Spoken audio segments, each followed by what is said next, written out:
ఇది గోధుమ గడ్డి అండి.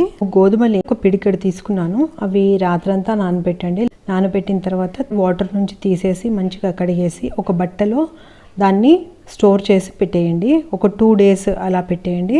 నీళ్లు బట్టకి ఆరిపోతే కొంచెం నీళ్లు చల్లి పెట్టండి. చిన్న చిన్న మొలకలు వస్తాయి.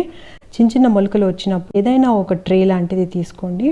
ఆ ట్రే పైన టిష్యూ పేపర్ వేసేసేయండి. ఈ గోధుమ ధాన్యం దానిపైన పరిచేసుకోండి. నేను ఇక్కడ కొన్ని పాట్స్ నా దగ్గర ఉన్నాయి.